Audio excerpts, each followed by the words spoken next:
I should say good day, because we know we've got a viewer in Australia and it's tomorrow morning there. So welcome. Anyway, it's very nice to have a couple of people who are tuning in to watch us again. It's a special event this time because, as I said, our guest is in Australia. So it's very early in his morning. So I was a bit kind to him. And instead of expecting him to get up and, be tickety-boo straight away, I had a meeting with him earlier today and recorded his part of the show.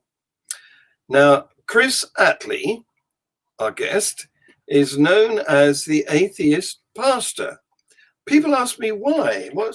How can he call himself an atheist pastor? Well, I'll tell you. It's because, having been interested at some point in his teenage in the Christian religion, he was persuaded to join up to become a priest, and he studied. He did a couple of degrees, a couple of bachelor degrees. One, I think, was in theology, and I forget what the other one was in, but it was partly towards becoming a priest. Then he read the Bible. And just before he completed his finals, the last exams of his course, he became an atheist. Hence, atheist pastor. Now, the intention of today was to take apart a Answers in Genesis video by a performer who we've had visitors when we were allowed to work in a pub. And he's one of his videos, which I paid good money for this, Archeological Evidence for the Bible. So the intention was for me to play that. It's a DVD, and for Chris and I to analyze it from our respective points of view. He as a historian, me as an ex-science teacher. Unfortunately, it turned out that the video, the DVD, was copyright barred from being shown on our live streaming software. He came to the rescue and he bought for himself a version of this from Answers in Genesis, which came with permission for us to screen it. So I'm going to share my screen now and show you that event.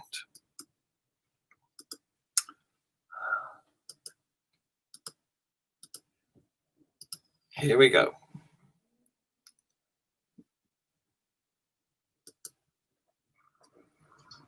So, hello, Chris. How the devil are you?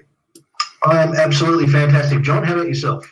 Yeah, I'm fine here too. You've got rid of all the fires and brimstones and floods and plagues of frogs and things down there, have you? Yeah. The locusts didn't end up coming, so I'm proud to say I didn't end up converting to Christianity. but I fear that I might tonight after I see some sensational archaeological evidence. Well, yes, I've got this DVD that cost me £9 of British money, which is a lot of dollars in Australia. And that's dollars. So I'm just about to stick it in my player, and then I'll share the screen, and we'll see what it looks like. This is the same guy whose presentation we pulled apart last time we met. So thank you, by the way, for coming back. You obviously are a victim for punishment or something. I'm a glutton for punishment, but hey, we all have our thing. Yeah. So it's loading, spinning up. Here it comes. I think we have a winner. We do. Yeah, sure. We have a winner. Look at that. We'll all go. Good. Play. One of the things I love about the Bible, one of the many things I love about it, is that it's full of history. And there are two reasons why I love it for that. One is because it is not just ordinary history. It's full of God's history. Made up history. It tells us the history of the universe, planet Earth, the human race, what went wrong, how God plans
I didn't end up converting to Christianity. but I hear that I might tonight after I see some sensational archaeological evidence. Well, yes, I've got this DVD that cost me £9 of British money, which is a lot of dollars in Australia. And that's $1,000. So I'm just about to stick it in my player, and then I'll share the screen, and we'll see what it looks like. This is the same guy whose presentation we pulled apart last time we met. So thank you, by the way, for coming back. You obviously are a victim for punishment or something. I'm a glutton for punishment, but hey, we all have our thing. Yeah. So it's loading, spinning up. Here it comes. I think we have a winner. We do. Yeah, sure. We have a winner. Look at that. We're all go. Good. Play. Bible. You know, one of the things I love about the Bible, or one of the many things I love about it, is that it's full of history. And there are two reasons why I love it for that. One is because it is not just ordinary history.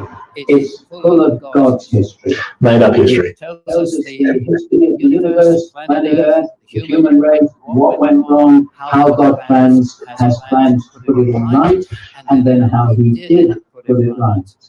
I love it for that reason.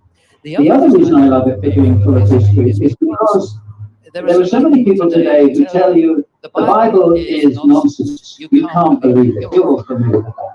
I'm very familiar with that one. The fact that you can say the Bible is accurate history, and because it's full of history, you can check it out. And that's what we're going to do this evening. This is talking history. In checking it out, I'm going to be moving fast. So those of you who may want to take notes, you needn't bother to take notes, because I'll tell you how you can remember everything. Yes. Isn't it teaches how to remember? Don't take notes. Yes. We look at the subject of archaeology and the Bible. Archaeology. Well, that might be all right for some people back then, but for most people it's a term. Archaeology. Speak for yourself, mate. Yes. Archaeology is rubbish. It really is. It's the study of durable rubbish that of previous generations and civilizations. When you send stuff in the trash can and it goes down to the landfill site, in 300 years' time, that will be a treasure trove for archaeologists. They'll be digging it up to find out how you live and what you threw away. They'll love it. Great, because I've got something I wanted to show you today. There's a recent news item was about, trying to find it. It was Australian researchers discover 2-million-year-old skull of human cousin that sheds light on evolution. Well, in some reports, that was described. Yes, here it is. Archaeologists exploring a cave system. Well, is that the one in South Africa? Yes, that's right. Let me see if I can. Yeah, I think Homo habilis or something. Yeah, I just wanted to make the point. I don't think I can screen share two things. No, so I'll drop this out and we can bring it back in. Okay. Right, so I'm going to screen share this with you. Application window, here it is, share. Right. So, for a start, this is not archaeology, in my view. This is paleontology. Because, in a sense, he's right. A bit of both, yeah. Archaeology is the study of rubbish, is the remains of human society. And I'm not sure whether 2-million-year-old stuff counts, because we're getting now into non-Homo sapiens mode. Yeah, well, I mean, you don't have to go back too far to find non-Homo sapien, though. It's, I mean, you can go back potentially as recently as 15,000 years. From 15 to 20,000. I think there's still a little bit of conjecture, but Gibraltar's actually got the youngest Neanderthals, and not to mention that as Europe or as European descendants, we actually contain probably about 3 to 4% Neanderthal DNA in us, likely. So there is that connection, and even the Denisovians. There's traces of Denisovian DNA that's found throughout a lot of people, especially in Asia. And there's even potentially, I think they're talking about there's potentially a link between Denisovians and Indigenous Australians. That there is a concentration of Denisovian DNA, which would make sense because the Indigenous Australians would have passed through that area. Yes. So I do like this name, Paranthropus robustus. Yes. I think you'd want to be called that. Oh, well, probably named after the person who discovered it. Paranthropus robustus. Yeah. Well, there we go. It's Greek, close to an anthropos meaning man, so close to man. Yes. And then robustus because of the anthropos man. Yeah. Well, Latin. How can you go wrong? So nomenclature is a subject all of itself, isn't it? Anyway, where's the difference? Where's the boundary between archaeology and paleontology, would you say? I think once you're going back to, I think well beyond, I guess, probably pre-Homo erectus, I would say, or even the mitochondrial Eve.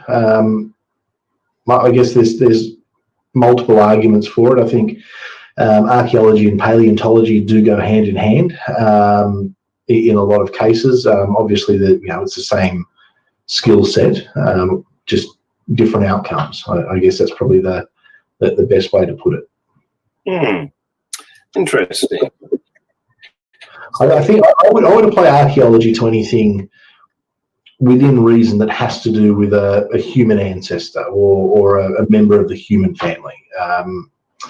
Obviously, if we're going back to the Jurassic or Cretaceous period, we would have had some ancestors running around. I wouldn't call that archaeology. I'd call that paleontology.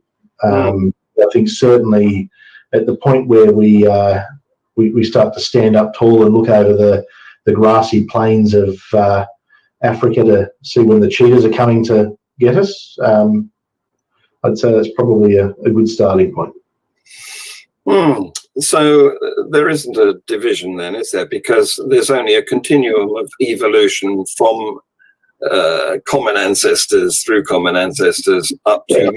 What you've got to remember as well is our ancestors weren't, they did have culture. They certainly were more advanced than any of the animals that we see on Earth today, including other members of the ape family.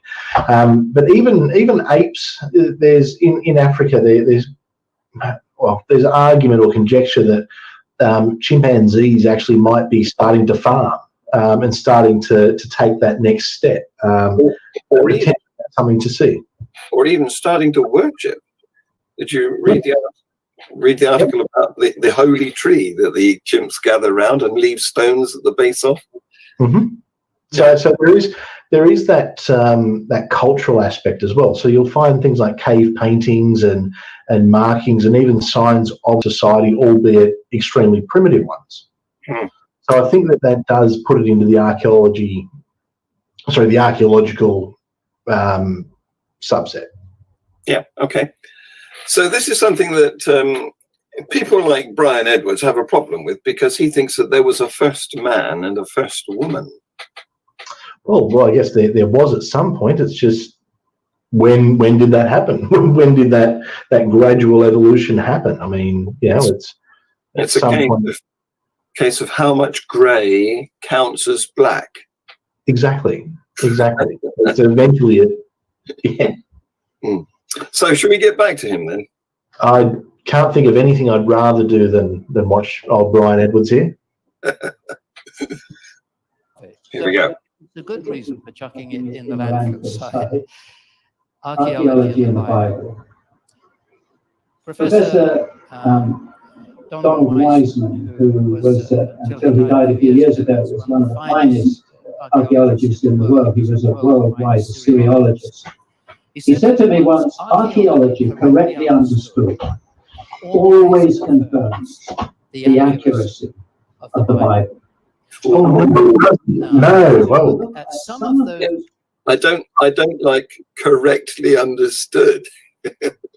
that's, and I'm sure we'll get into a lot of things during this, but if anything, archaeology disproves the Bible, and obviously disproves the Bible, or even the lack of archaeological evidence for a number of the claims disproves the Bible. I have a bad feeling that they're going to do what I call the Spider-Man analogy, which is where they say, well, we have evidence that Jerusalem existed, therefore the Bible. We have evidence that Jericho existed, therefore the Bible. Yes. You know, we have evidence that New York exists, therefore Spider-Man. Yes, yes. You know, where do you draw that line? So some thought never existed. Well, hopefully they talk about Moses. people and events that some people thought Never existed. Yeah. We don't look at the lines of people and events that were dismissed. They were in the Bible, they were nowhere else, and therefore they didn't exist. That's kind of the point, though. They were in the Bible and they were nowhere else. Yeah. And especially within that region, there is so much archaeological evidence, there is so much history that we do have access to. That you've got all these other societies that seemingly existed around where the Jews supposedly were, and you know, with their big glorious empires. There's A, no evidence of it, and B, no one else around really spoke about it. It proves quite the opposite. I mean, if the Bible's true, well, then everyone just really didn't notice the big empires that were happening around them, and sometimes in the same place. So, or, you know, didn't notice that they were being defeated and driven off their land. So it is a bit concerning. That The thing is that to be genuine history, you have to have multiple contemporary, independent, corroborating sources. And if he's only got the Bible, that doesn't meet that criterion. No, it doesn't. And when you look at dating the Bible as well, the Bible was written whilst the Jews were both in Babylonian captivity and upon their return from Babylonian captivity. So we're talking around about the 5th century BCE, approximately 5th, 6th century BCE. So, I mean, even then, going back the further 1,500 years, that they would then have to go back to the time of Moses, or the extra 1,000 for the flood, or, you know, even before that. I mean, we're talking about an age where they only passed on oral traditions. You know, they weren't writing these things down. They certainly weren't, the Hebrews weren't the most advanced people in that region, or even a dominant power in that region by a long shot, throughout that period of history. There's even question as to whether they were in that region, or whether they've split off from other people. So anyway, we'll get back to it. Yeah, I wanted to just finish off on the correctly understood expression that I took exception to, because that's a value judgment, isn't it? Who decides what's the correct understanding? And I bet it's him. Oh, yeah, look, it's always someone with little to no historical knowledge, but who preaches a great sermon. Yes. Roll it. and we have to show how Again and again and again, the experts got it wrong. Oh, the experts got it wrong, but he got it right. That's good. not quite at the beginning, but Well, at the beginning. Experts are not above challenge. No, very true. It's good to know that the experts got it wrong, but Yeah. Brian Edwards has it right. They love an appeal to authority, don't they? This is a big man, so he must be right. Of course. So I'm going to side with the experts as my default position here, but I'm happy for Brian to show me this evidence. Like, we could both convert to Christianity here on the spot. You do realise that? Yes. Yes. I can go back to regular pastor, Yes. and we'll call you Father John. Yes. Yes. I've got an open mind. Just want evidence. Absolutely. the flood. Now, most of you may know that a catastrophic flood is well embedded in the ancient traditions of nations right across the world, including. There's an ancient tradition of Father Christmas well embedded as well. What does this mean? Well, when I was a child, I remember the town I lived in, there was a flood there. Is that evidence as well? There's not sufficient water on the planet to cover all the land. There never has been. And a global flood is out of the question, physically impossible. And look, the areas that we're looking at, I mean, we're looking at, okay, so Papua New Guinea. Papua New Guinea is a great example because around about 10,000 years ago, the land bridge disappeared. Is there oral traditions talking about a flood that divided? Yeah, absolutely.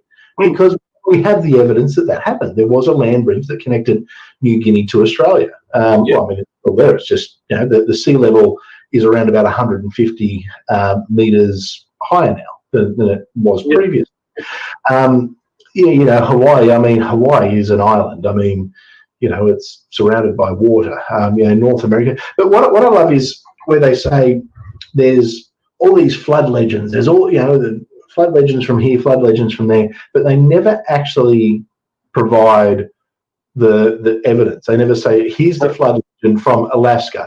Now, here's how where it's similar and what they say. So with the flood legend in the Bible is not the actual, it was stolen from the Epic of Gilgamesh, essentially. What they did was the early writers of the Bible, or the writers of the Bible, because they were trying to instill a sense of nationalistic pride in essentially a group of people who were Babylonian slaves about to go back to their traditional land that they'd been captured from. So all these stories that the region was familiar with, they took them and they made them their own. So instead of, you know, Noah, you know, it was Enkidu in the Epic of Gilgamesh. So they've just basically taken a story and copied it. It's, you know, copying something doesn't make it true. No. And all these different locations, I'm sure it's highly likely that they did have floods, but were they all at the same time? No. And even, I mean, you have a look at India, so that's the Indus River, and I think that's spoken about in the Bhagavad Gita, where the Indus River floods, but that's not a global flood. That's a regionalised and local flood. And we know there were large regionalised and local floods. Didn't you have a flood in Australia last year? We certainly did. The city I live in, half of it, well, not half of it, but there was, you know, parts of the CBD underwater. Yes. And if you'd been unable to communicate or travel to other parts of the world, you might have thought that was global rather than local. Exactly, especially when you're in such a small region. And look, I'll use the example of people in the 15th century in Europe.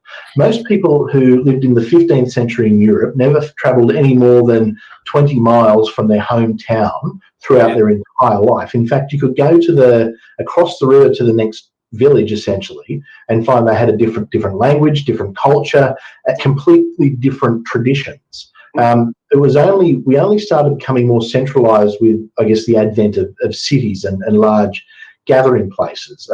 Now, the Middle East was probably a little bit more advanced when it came to having cities earlier, certainly when compared to Europe.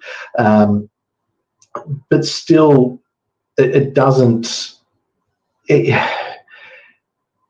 people of that time just would have had no way of knowing what was outside around about a 50-mile radius, realistically. Yeah. When your only method of travelling was on foot, you didn't go far. No, exactly. So, you know, and we're talking about people who are in captivity, who weren't necessarily overly educated, although they were, you know, obviously the priests who are hoping to maintain power when they went back into the homeland, which is why, you know, you've always got to give this to the priest and the priests want this animal sacrificed and this burnt offering. You know, they were pretty specific about what they liked, what they didn't like too. So, yeah, it's not realistic, and we have to look at this in a realistic manner. It's, you know, outside of any spiritual realms, because we haven't been presented the evidence of the spiritual, and we certainly, the evidence in this case of, I mean, as an atheist, I'm an active non-believer. I actively disbelieve. However, if we were to grant that there was a possibility that there was a deity, it most certainly would not be the God of Abraham, because the evidence would suggest completely otherwise. And which is just a trick of the devil, of course, but you know. And tradition is not evidence. I mean, there was a tradition of cannibalism. I believe that was in Papua, or was it in the Philippines? Right up until there was in certain parts of Papua, yeah. Right up until the 1960s, they were practicing cannibalism, and it was a tradition. I don't think it went on that long. I think it was something that was stopped in the 19th century, but it was just one of those things that was used to, I guess, justify control of. I can bring you up to speed there, because it was the anthropologists who the evidence came to our notice that they had what was it called, kudu, which is a brain disease similar to mad cow disease, where, you know, vesicles appear in the brain, holes appear in the brain, and the sufferer becomes, first of all, unsteady on his feet, and then worse and worse and worse until they die quite young. And that is a prion disease. And they worked out that it was being transmitted by feeding the dead to the family. In fact, they kept what was regarded as the tastiest bit, the brain, as a special treat for the children. Okay, I'd have to. I wasn't aware of that. This practice carried on after the connection had been discovered.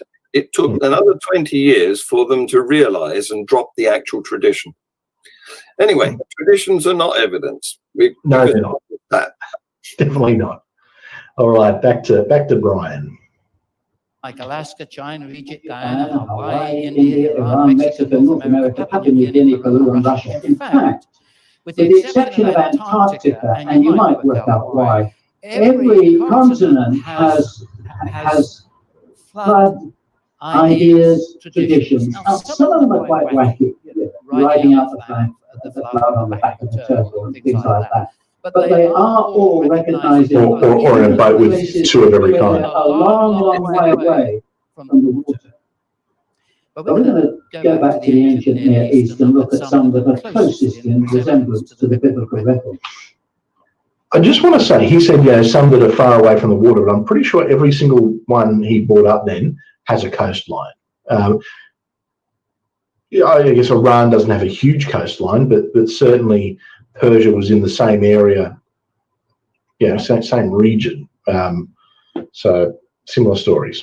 Here are two. Atrahasis that was mentioned earlier, and the Gilgamesh epic. Gilgamesh! They copied it. The Gilgamesh epic. Gilgamesh wants to get immortality, and he meets up with Utnapishtim. And Utnapishtim says, I was told by the god Ea that there was going to be a big flood on the land, and I had to build a big boat. I got the dimensions, and I built a big boat. He built his big 6-decker. He was told to bring representatives of the animal kingdom into the big boat. He was told to bring his family into the big boat, and he rode out a terrifying flood for one week. In fact, it was such a terrifying flood that even the gods, the lesser gods, were terrified by it and were afraid. And then eventually he sent out a dove, a raven, and a swallow, and in his case the raven didn't come back, so he knew it hit right out and he worshipped the gods. Now, I just want to point out, the Epic of Gilgamesh was written around about 2000 BC, give or take, okay? The Old Testament of the Bible that includes the story of Noah was written around 500 BC. Mm-hmm. So one of these things is much older than the other. Do you think it could have been copied? It's And a story that they knew from the area. And he's saying it's Babylonian. It was actually Sumerian. Yeah. It's a ripping yarn, and people like to think people love narrative, don't they? I mean, our very lives are a narrative. They have a beginning, a middle, and an end. So we love a good story, but unfortunately, narrative is not evidence. No, not even close.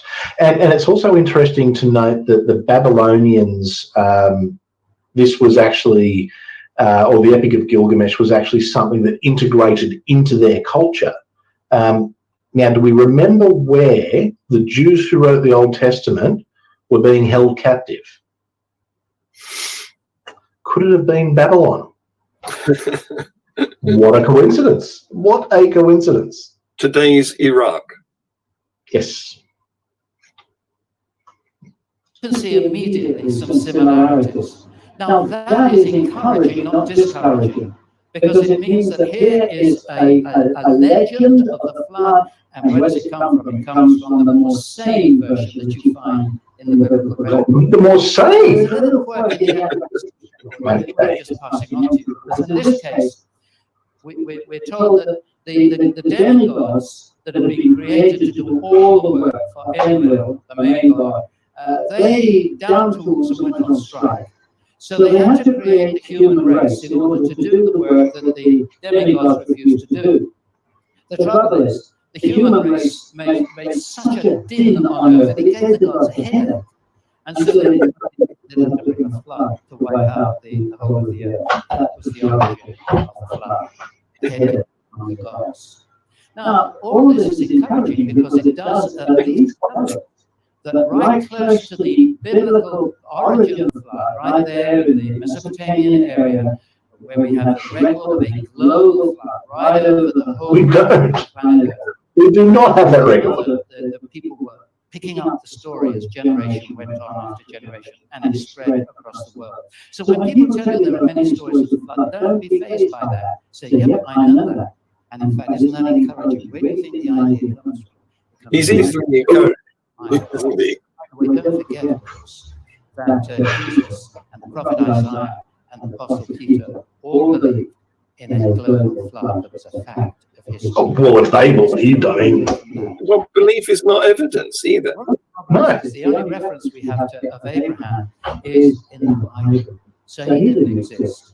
Now, to this day, we don't have any reference to our Abraham outside of the Bible. We've got some interesting references. Actually, he's mentioned in the Quran, but we won't talk about that. The capital of the ancient Amorites. Now, the Amorites are mentioned around 78 times This will be good. throughout the Old Testament. They come in lists again and again and again. And they were generally enemies of the people of Israel, and they were one of the many tribes taken over when the people went into the promised land. And the Maori, the great capital of the Maoris, was discovered in 1935, and they discovered the 6-acre palace, 600 rooms on 2 levels. But much more important than that was the fact that there were some 20,000 clay tablets, like the one you're looking at, that came to light. And this told us a huge amount of the Ammonite people. Now, the Ammonite people were there, roughly speaking, at the time of Abraham, and we learned a lot about their culture. Professor Daniel Fleming, an expert in the Maori documents, has given us the understanding of so much of the culture of the Amorites that's revealed there. And the names that you find, names in their documents like Noah and Abraham and Laban and Jacob and Gad and Dan and Levi, many place names that are there, that are well known in the Bible. Now, those names. So names, I mean, that's like saying that, well, there's people who are called Joseph who live in America. Therefore, we know Joseph Smith existed. Mormonism's true. Yes. That's the same straw he's clutching at. I mean, the names, of course, there were similar names in the area. I mean, it goes without saying. Names have been copied down the eons in the same way that legends and traditions have. I'm called John. It's a biblical name. My name's Christopher. It means one who carries Christ. I mean, you know, where do you draw the line at the evidence? But the interesting thing is, okay, so they found 20,000 clay tablets, but none of them mention anything to do with the Hebrews or what was going on there. The so-called big enemy of the Amorites. I guarantee that's what we're about to get to. And he's quoting a period which is 1800 BC, when, as you said, the Old Testament was written about 500 BC, but it's likely to have been copied. Yes, yeah. They just basically took legends from here, there, and everywhere. But they would have known that the Amorites existed. I mean, they would have known who existed within the region. I mean, you know, it's just like I know that, you know, England exists. I know that, you know, within my region there's New Zealand, there's Papua New Guinea, there's Indonesia. Just because I know they exist doesn't prove anything apart from I know they exist. You know, I know that, you know, it's once upon a time there was, you know, the Athenians had an empire and there was Sparta. Once again, that doesn't prove that the Greek gods are true and accurate. You know, it's just because those legends have been passed down. Well, that's right. Yes, geographical locations are no evidence for events. No, with 20,000 clay tablets, you would expect something. If this big Israelite nation was around at the time, and Abraham was this, you know, great man and father of many nations, you would expect something. You know, even maybe a mention of the destruction of Sodom and Gomorrah. Wonder if they get a mention. It's like your Spider-Man argument, or an alternative would be, there's a St. Pancras station in London, so that means Harry Potter must be true, because in the early books, that's how he did. That Harry Potter isn't true? Yes. I've been to St. Pancras station. They have a big sign up saying platform 9A, and there's a shop where you can buy wands and Harry Potter type memorabilia, and there's a trolley halfway into this brick wall where you can run at the wall like Harry did in the movie in order to get onto platform 9A. So it all must be true. Must be. Has to be. It's the Bible tells us so. Those people's names are not the same people as ours in the Bible, but it shows that those names are very familiar at that time, and the culture is very, very similar to the one that we know is revealed in the book of Genesis. In fact, let me tell you a little bit about the time of Abraham. If you think that Abraham and Sarah were really very primitive people, came from a very primitive society, then stop thinking like that and think again. You're looking at some correspondence, and let me tell you that from that time, there are thousands of little clay tablets like this. Yes, from 500 years before Abraham. When Sir Leonard Woolley dug up Ur of the Chaldees, all of it, a good bit of it, which was where Abraham started out in life, when he dug up rather... Hang on, 500 years before the time of Abraham, wasn't there a big flood? But so what? They wrote stuff. Okay, they had a writing. They were quite a developed community. But does this mean that what they wrote was true? No. But the thing is, okay, this is the supposed time that the supposed Abraham would have lived. But once again, there's no mention of him. Look, you can go to Göbekli Tepe. Okay, it's 10,000 years old, or 10,000 BC. We're finding things there, but just because we find something from 10,000 years ago doesn't mean that the Greek gods were walking among men 10,000 years ago. Just because I think it's actually more striking, and it's amazing that he's using these things as evidence, because why is there no mention of the events of the Bible? They have all this correspondence, they have all these stories and interactions between these nations, but nothing that confirms the Bible. Just because you find something from around the same time that you think the Bible was written, it's not even remotely evidence. Not even remotely. You know, if I find something from if I find a newspaper from 1947, is that evidence that Roswell happened? Absolutely not. You know, it's the arguments he's making. It's actually hurting me to watch. It really is. Roswell was the UFO thing. Yeah, that's where the alien space park was meant to have crashed. And they will claim that, but just to clear up in case other people watching don't know. Yes.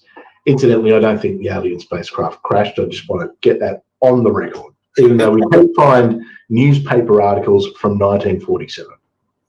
So back to him. In the 1920s, he discovered that 1 in 5 homes had writing material in them.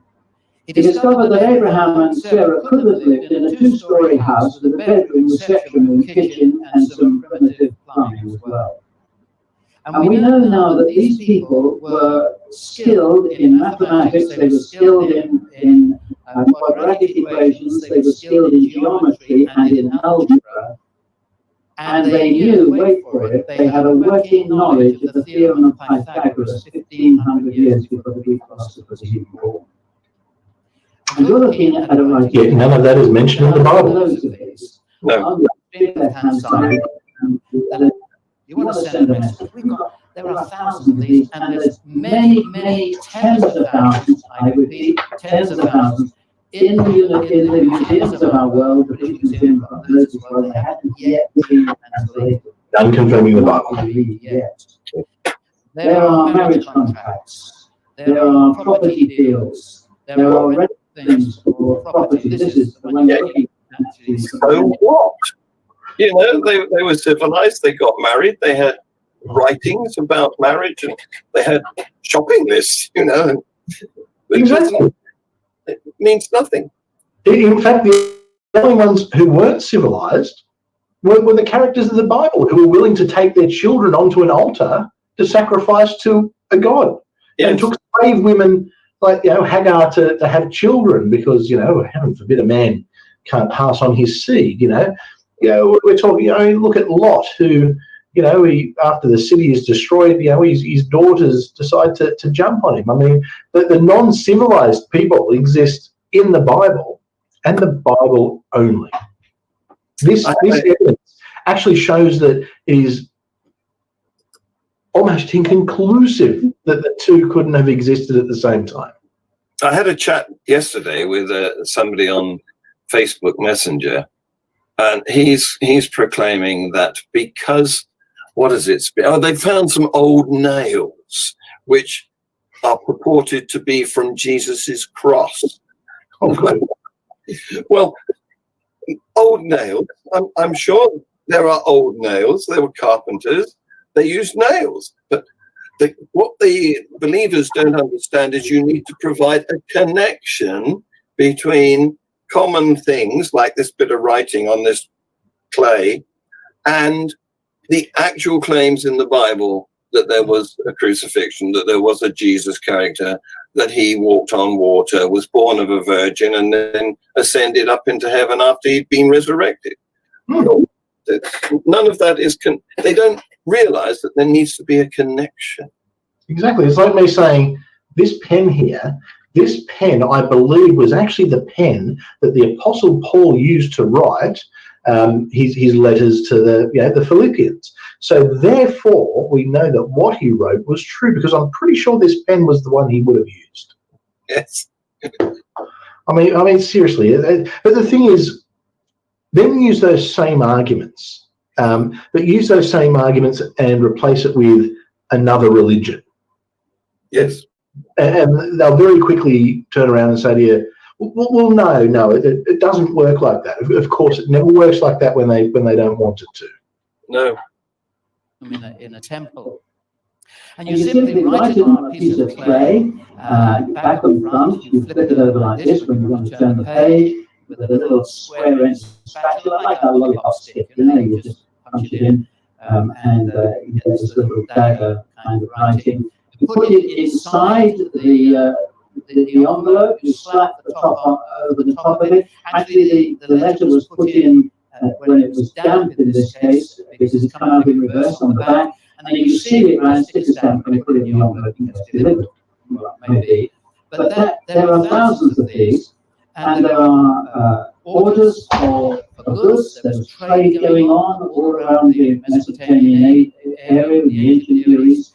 There are goods for the orders. There are complaints of the delivery of wrong goods and inferior quality goods. 4,500 years ago, nothing changes. And all that in the time of Abraham. He came from a very, very sophisticated society. And God told him to go out in the desert, not knowing where he was going. He became known.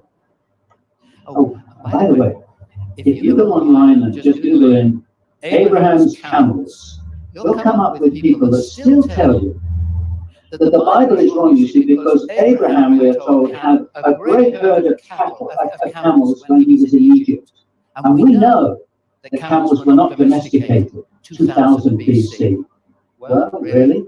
That's because they don't do their homework. Now, here's the impression of a seal. There are different seals. There's the cylinder seal, which is a little bit thicker than your finger and carved around it, and then it's rolled over a piece of soft clay. It's like your ID card or your visa card, if you like. Or there's the flat seal, which you carve on a piece of stone and you slap it on the seal. Now, this is the seal impression of a cylinder seal. And can you see, now look carefully, there are two, actually, the numbers come out twice, there are two humped camels with people sitting on them. Can you see that? Well, this may just help you a little bit to pick it up. Got it?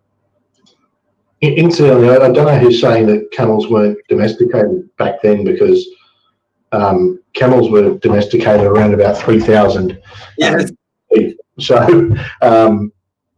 I've changed research too. Yes. It takes a long time. It takes thousands of years to domesticate an animal, and some animals can't be domesticated. Nobody's succeeded in domesticating the zebra, but the horse is a goer. Yes. Oh dear. All right. So back to him. All right. That may not be how you draw a camel. It's probably better than I would. But anyway, there are two humped camels. This is within a couple of hundred years of the time of Abraham. And that in archaeological terms is next door. So we know that camels were next door, were domesticated even before the time. So this is something that I want to say, and something that gets lost in people see, 1600 and 1800 BC and think they were pretty close. They were 200 years apart. Now, if we look at it comparatively, what was the world like 200 years ago? I mean, 200 years ago, Australia was only just being colonised by British settlers. It had only been colonised for a few years. So I mean, it's the world was a completely different place, and it was very much the same, back in that era. So when he just said they're right next door, they're not. There's certainly similarities technologically. It's a slow scale of technology, but we're talking different people, different ideas, cultural evolution, wars that have been fought. It's less than 100 years ago. There was a great German, well, actually a bit over 100 years ago now, there was a great German empire that encompassed all the way up to Russia that no longer exists, and now there's parts of this nation and that nation. There's but the pace of change has been increasing exponentially, hasn't it? Absolutely, yeah. So back in that time, 1800 to 1600 BC, almost nothing was happening. Well, no, things still were happening. I mean, empires still rose and fell. There was still. There mightn't have been technological progress on the scale, certainly nothing like we're seeing now. But there certainly was things happening. There was different ideas. There was philosophy was happening. I mean, if you have a comparative look, I mean, what's the difference in in time between Alexander the Great and the rise of Rome. I mean, there's not a long period of time, or when I say the rise of Rome is into the great empire that it became. There wasn't comparatively a huge period of time, a few hundred years is what we're talking there. So things were happening, it's just technologically not a lot, but certainly empires were rising and falling on a regular basis. The idea that the narratives of Abraham and his family were invented during the time of the monarchy at the earliest is, according to Professor Kenneth Kitchen at Liverpool University in England, without a particle of supporting evidence. The culture of the time of Abraham is as revealed in the Bible, is exactly as we have it in the known records that have been left us at that time. The records just show the opposite. And one day we may well come up with his name, his name. Not if you interpret it correctly. I'm not interpreting it correctly. Yeah. They were a very first people. They come up a lot in the Old Testament. In fact, Abraham bought a field to bury Sarah in from the Hittites. And you may also recall that one of David's generals was a Hittite, Uriah, Bathsheba's husband. And yet, because we only knew the Hittites from the Bible, and they were known nowhere else, they didn't exist. Remember looking at people and that goes for all the Bible. Let's talk about the Hittites. I'm glad he's brought up the Hittites, because if Abraham was around in 2000 BCE, that presents a problem when it comes to the Hittites, because the Hittites weren't around then.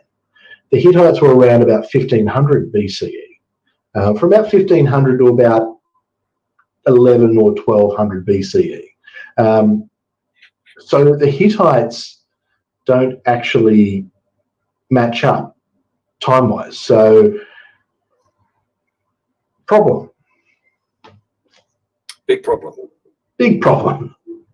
Look, only about a 400-year problem, but a problem nonetheless.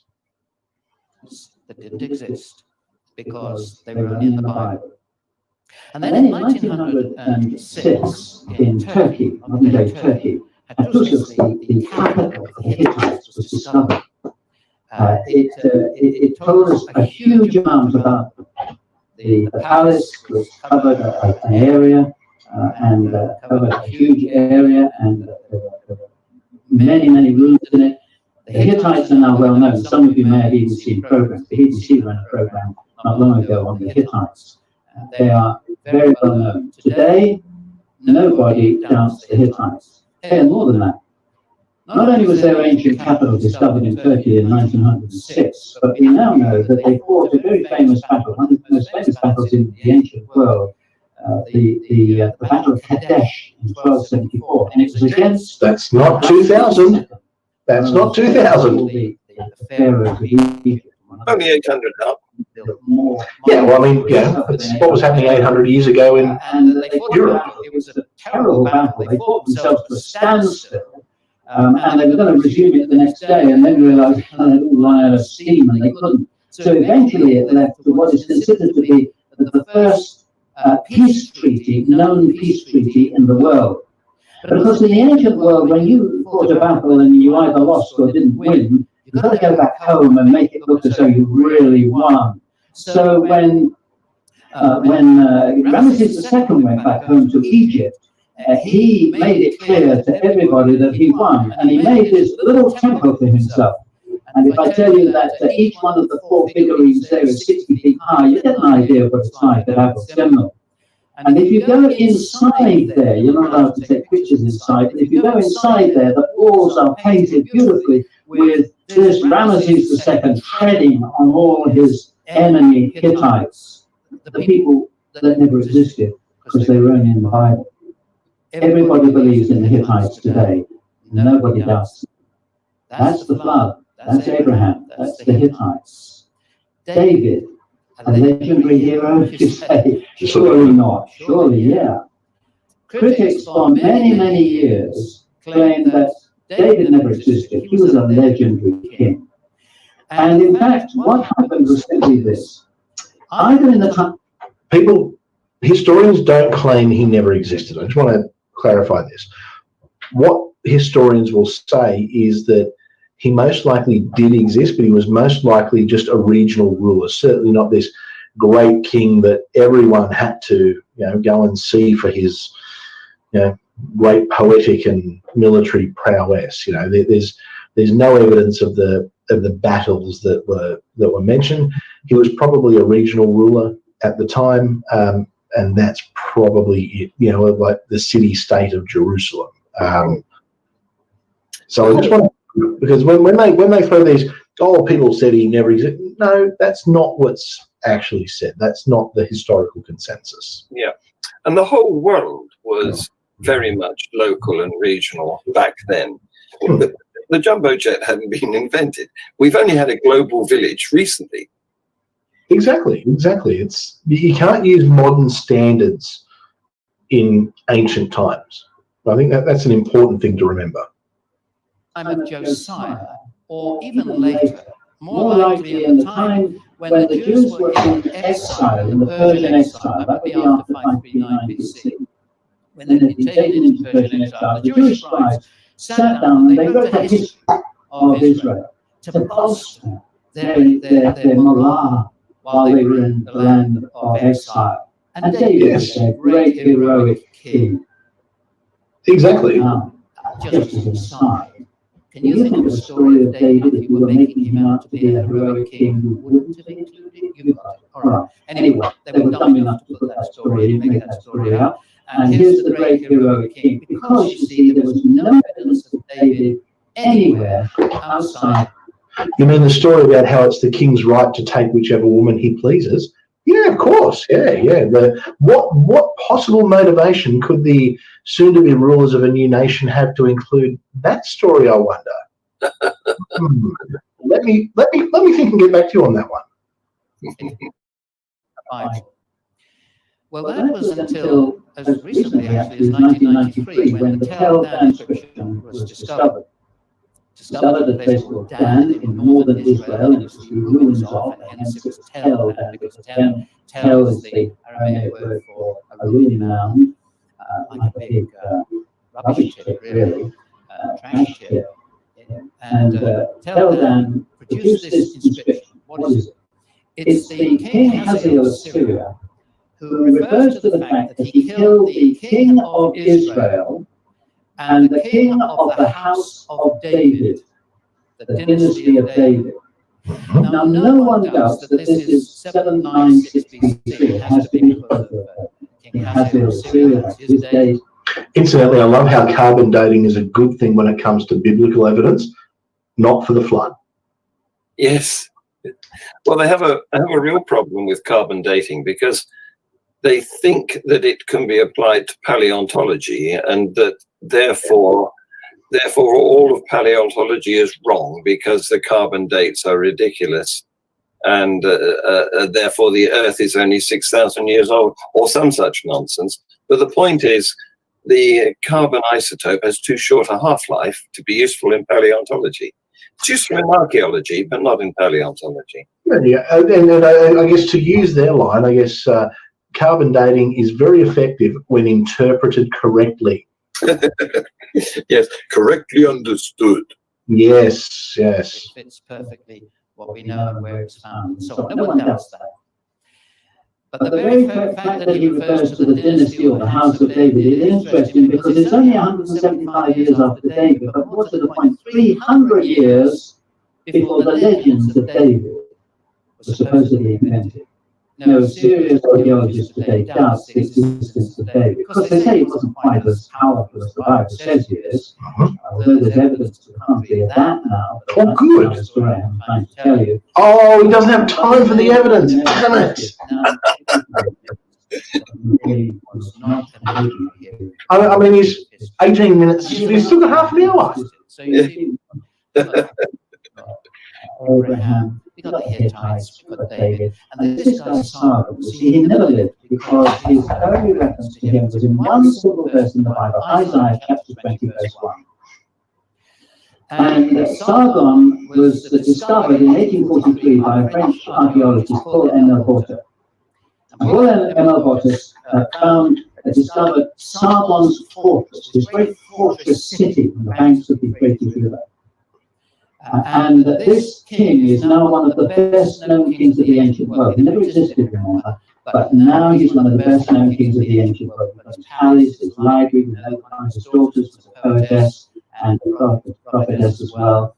And this is the king who never lived, who actually guarded his palace with two huge 10-ton, 15 feet high human-headed winged bulls, which is really not bad for a king who never lived. And he's facing a guy who is almost certainly Sennacherib, his son. We'll come back to him a little bit later on. There's a lot about Sennacherib. I like how they make these claims and everyone says they never existed. And that's not what was said at all. No, he's straw manning people here, isn't he?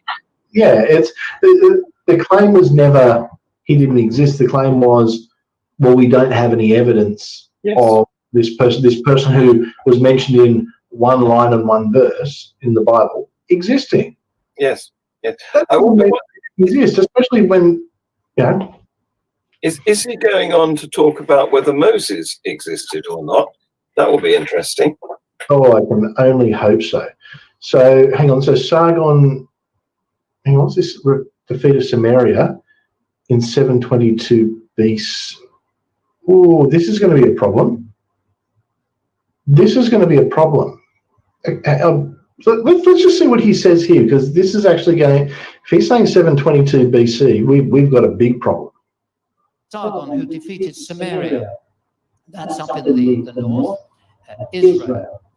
And in the year 722 BC, he destroyed the capitals of Israel and Samaria, and he took, and he tells us so, and the Bible tells us so, that he took a lot of the people, as all the ancient kings did, took them out of their land and scattered them in other countries that he had conquered.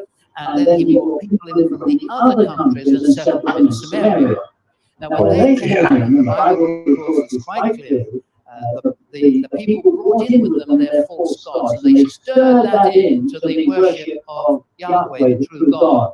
So the people in the north were people that have a totally mixed religion, and the people down in the south, in Judea, based on Jerusalem. All right, he's got a big problem here. He's got a massive, massive problem here. So he's saying 722 BC. Was that what I saw? So the problem there is Sargon of, the Akkadian Empire. We're talking around about 2300 BC, 2400 BC is when that's been dated to. Now, there were legends of Sargon that were Assyrian legends that certainly date back to that time, but that was essentially like the Assyrian retelling of their history and the first king of the Akkadians. So that would be like me getting the Bible and saying, well, the Bible was written around about the 5th century or 6th century BC. They mention Adam and Eve, so therefore that's evidence that Adam and Eve were there in the 5th and 6th century BCE. So he's actually using complete bunk evidence there. That's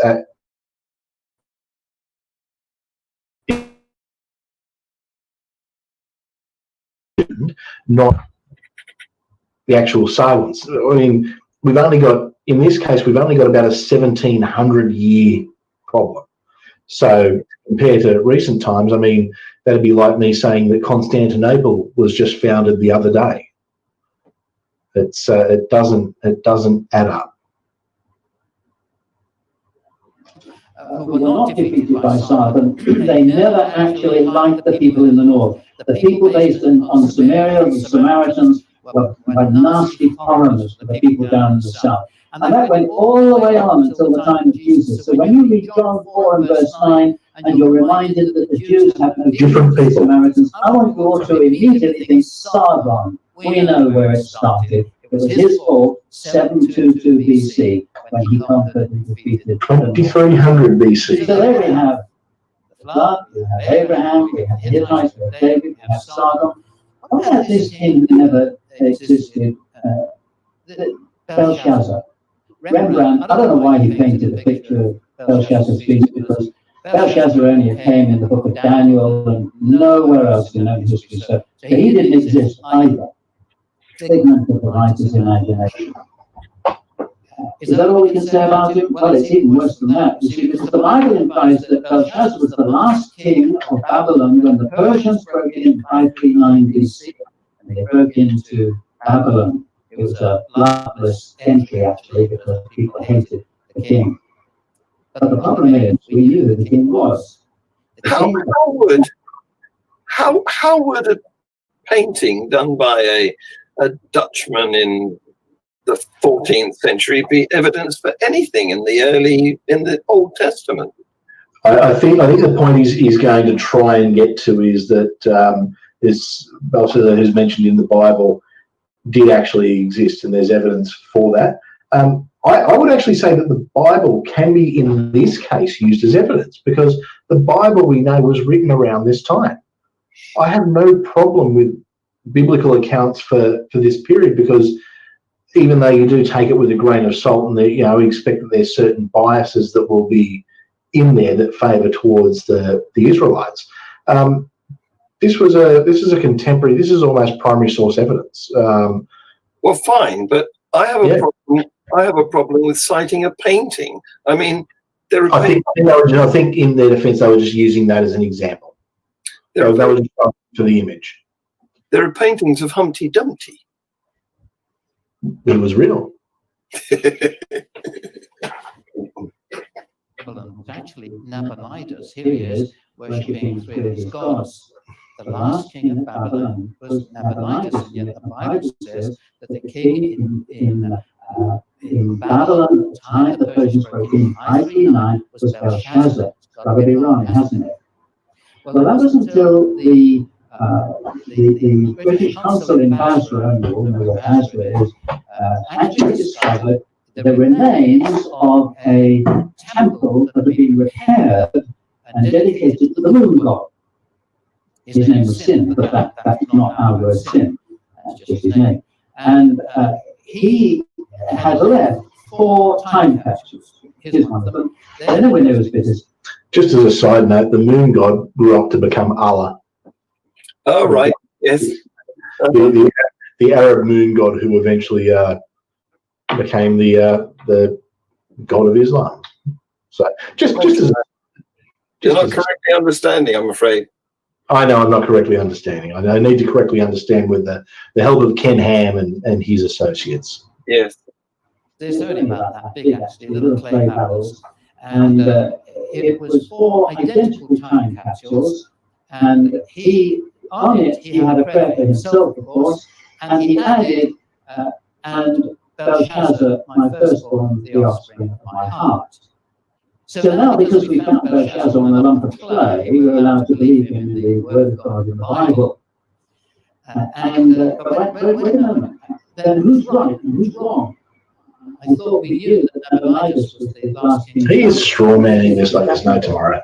Yeah. Nabonidus had been away in Arabia fighting battles for the last 10 years, and he had put his son Belshazzar on the throne as de facto king, and he was on the throne in Babylon, and he was having a walking time when, in fact, he saw that writing on the wall, and David and Daniel interpreted it for him, translated it for him, meaning the data of fasting would be weighed and balanced as he found wanting, and that very night, the enemy broke in, and Belshazzar was killed. So actually, when Daniel was made 3rd ruler in the kingdom as a result of that, number 1, it was a very short-lived honor, and number 2, we don't know why he's the 3rd ruler, because Nabonidus was number 1, Belshazzar was number 2, Daniel could only be number 3. Fits perfectly.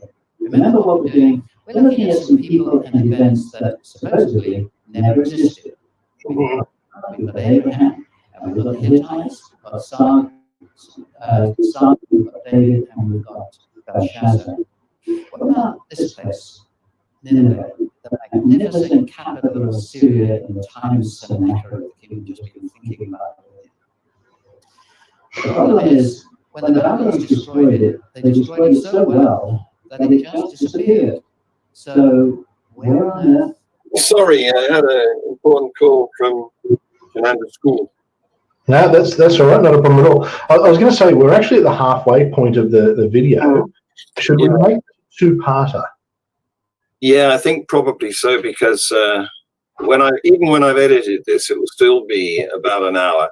Yeah, and he does go on, doesn't he? What he's doing, it seems to me, is concocting. He's a very good performer, isn't he? I mean, he's doing all of this without any notes. He must have done it dozens of times before in order to be so fluent. Well, the stories you make up are the easiest ones to remember. Well, yeah. But what he's doing two things. He's not producing, to my mind, archaeological evidence for the Bible or for his God. He's providing evidence to the contrary. Yeah, what he's doing is saying that these people have made these claims of non-existence, and here's a piece of rock, or a clay tablet that says they're wrong. But that's not actually what he's doing. Is refuting some falsehood rather than providing positive evidence for his biblical claims. But he's not being honest with what he's refuting. Like he's saying, people said that David didn't exist. No one said David didn't exist. What they said is, we don't actually have archaeological evidence from the time of David. But as we understand, as you go back to those periods, that doesn't mean people didn't exist. And certainly we can find evidence from around that suggests that he did. Now, did he have this big empire that was this big dominant force in the area? No, most likely not. And the reason that they give him this big empire is, once again, they're going back to claim their homeland. So they want this claim, the same thing that they do now. It's this is our ancestral home. Look, the Bible says so. It's the same thing that's happening now in the Middle East that happened, 2,500 years ago. And that's what they're doing. So for him, and even saying, Sargon, no one ever said Sargon didn't exist. What we said was, we don't have any evidence that he did exist. We're not saying, it's actually an agnostic point of view. And it's not dishonest to say we don't have any evidence that he existed.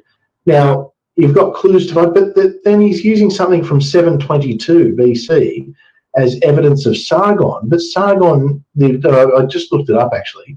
Sargon, where is he? Sargon was around, he ruled from 2334 to 2284 BC. Oh, well, he obviously lived to as a spirit for another several hundred years. But it's just picking at these little bits of evidence that he wants to pick at. It's whatever's convenient for his narrative. And look, I guess I'm at an advantage with this because I study history. I understand how these things work. Most of the people in his audience, they're there because they're Bible-believing Christians. Yes. Just going to, it's like the wood duck. It's just always nodding their head, which is human nature. People want to, people want to buy in and find truth in what they believe. Yes. He's playing the confirmation bias game. Yeah, it's complete garbage, and this absolutely does not stand up to any historical. If he was one of my students, he wouldn't be getting a passing grade. I can assure you of that, because his evidence is bunk. He's a populist, though, isn't he? I mean, he's telling the audience what they want to hear, so they're going to like him. He's like a politician. Yes. Just not a good one. Yes. We could do with some good ones. Couldn't we? We're pretty lucky over here at the moment, but gosh, it's an interesting world we live in. It is indeed. Well, thanks a bunch, atheist pastor Chris Atlee, because not only did you rescue the program because the DVD doesn't show and you solved that problem for us at no small expense, even if it was only Australian dollars. Actually, it charged me US dollars, so it stuck it into me there, so that's okay. Well, I will, if by any chance we do meet in the flesh, I will stand you a drink. Sounds like a deal. Look forward to that. Look forward to that. So many thanks. And as you suggested, sometime in the future, we'll pull apart the other half of his presentation. Well, no doubt this one will be so popular, people will insist on a part two. So we'll organise it for the next week or so. In the meantime, take the rest of the day off and have a good night. Catch you all later. Cheers. Bye-bye. What a lovely fellow, eh? I'm so pleased that he was able to help out today, and look forward to having him finish the show next time. And I'm sorry about the technical problems. What I'll do is I will edit the cock-ups out and put a shortened version out to be viewed by anybody who's missed it tomorrow. So thank you very much to anybody who's stuck with us all this time. And I'd like to announce that next week we have Professor Nicola Clayton. Now, she's a very interesting person because she's got a foot in two camps, in the arts world and the science world. She's a scientist by day doing sort of neuroscience. She's a bird brain nerd. And in the evenings, she works for the Ballet Rambert, helping out their psychological attitudes, I know not what. So she'll be fantastic to interview next week. I hope some of you will be able to join us then. I've got a special outro today, which turns into a montage of some of our best bits from previous shows. Bye-bye.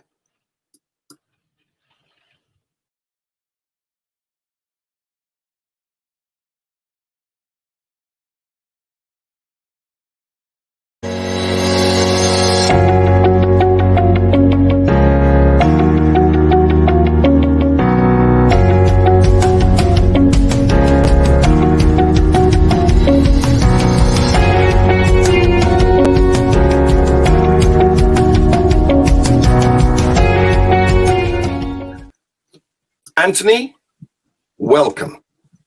Thank you for having me. Professor Lee Cronin from Glasgow University. Hello, Lee. Good evening, John. How's it going? Dr. Susie Maidment. Hello, Susie. Hi, John. How are you? I'm fine. How the devil are you? I'm very well, thank you. It's very nice to meet you tonight. Because they mysteriously became extinct, or did they? Well, My name is Dr. Mark Darcy. Hello, Mark. Hello. Hello. How the devil are you? I'm good. I'm coping. And my guest is Dr. Ed Morrison, and here he is. Hello. Ed, how the devil are you? Oh, I'm very well, thank you. Thank you. Member of the British Medical Association, and he moonlights as a magician. So he's a member of the Magic Circle as well. Richard Rawlins. Richard, welcome. How the devil are you? Lovely to see you all. He is a member of the All-Party Parliamentary Advisory Group on AI, Artificial Intelligence. And here he is, Blay Whitby. Good evening. How the devil are you? Sophie Scott, Professor of, tell me about it. Cognitive neuroscience, and what that basically means is kind of like a kind of weaponized psychology.